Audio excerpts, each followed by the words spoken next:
Welcome to solverfy.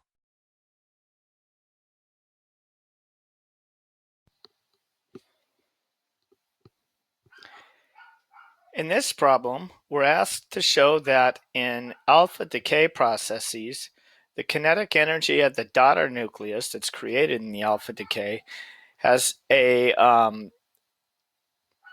kinetic energy equal to the fraction of 1 over the sum of 1 plus 1/4 the atomic number of the daughter nucleus. That entire fraction times the total kinetic energy. So in order to prove this, I need to define the symbols we're going to use. As I just mentioned above, A sub d is the atomic mass number of the daughter nucleus. We'll call m sub d the atomic mass of the daughter nucleus in our derivation. Vector v sub d, we're going to call the velocity of the daughter nucleus.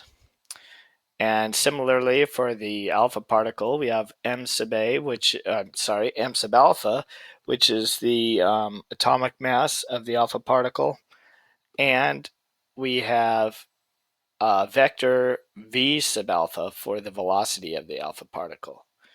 The critical properties we will utilize in order to prove this is first the conservation of momentum.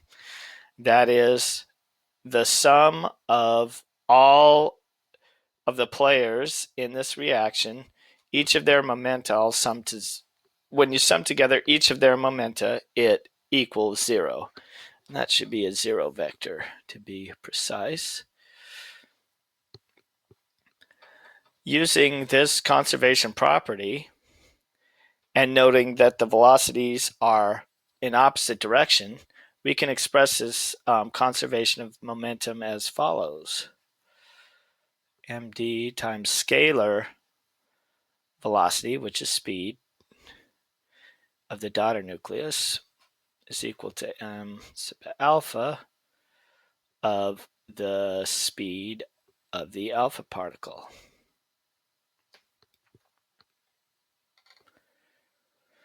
The second property we will utilize is conservation of energy here. And since there's no mention of potential energy in this equation, all of it's that we're considering is kinetic, energy is conserved as follows. The total energy of the decay process is equal to the kinetic energy of the daughter particle plus the kinetic energy of, and that's the daughter nucleus rather, plus the kinetic energy of the alpha particle. Each of these can be expressed in their usual form. 1/2 times, for the alpha particle, the kinetic energy is 1/2 times the mass of the alpha particle times its velocity squared. Similarly, for the kinetic energy for the daughter nucleus, it's 1/2 times its mass times its velocity squared. And using these two above, starting with the conservation of momentum, we can express the magnitude of the velocity of the daughter nucleus as a fraction of the magnitude of the velocity of the alpha particle, which is m sub alpha over m sub daughter times the velocity of the alpha particle. So with this, we can plug in our equivalent for v sub d into our kinetic energy for the daughter nucleus. I did that here. We can rearrange the factors such that we see that this kinetic energy of the daughter nucleus can be expressed as a fraction of the kinetic energy of the alpha particle. You see the 1/2 alpha particle here that I pulled out of the squared term, and the velocity of the alpha particle squared. So because we now have a kinetic energy of the daughter nucleus expressed in terms of the kinetic energy of the alpha particle, we can insert that, one of the two, into our energy conservation.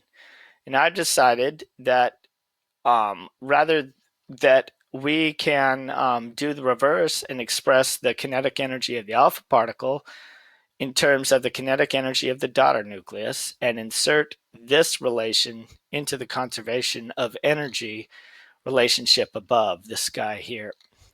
And that way, doing this, we can get rid of this kinetic energy of the alpha particle in our final relation and only consider kinetic energy total and kinetic energy of the daughter. So let's do that here. The kinetic energy of the daughter, just as before, and plus the fraction of the kinetic energy of the daughter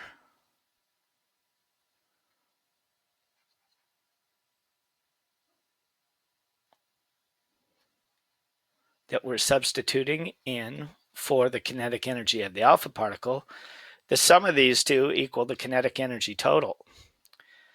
We can factor out the kinetic energy of the daughter and express the kinetic energy as so.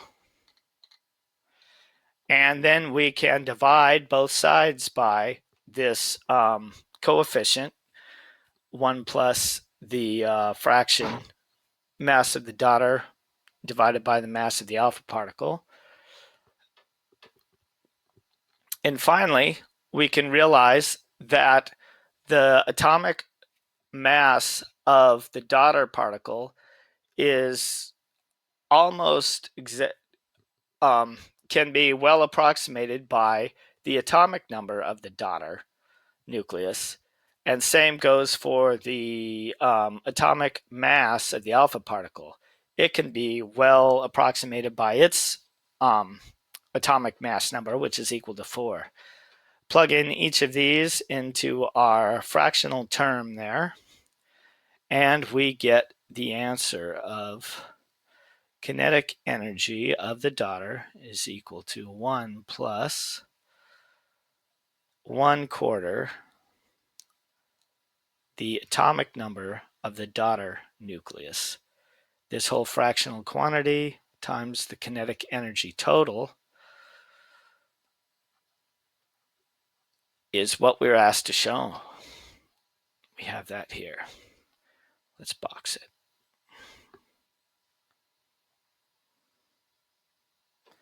For part B, we are asked what percent of energy is carried off by the alpha particle in a specific radon 226 isotope alpha decay reaction.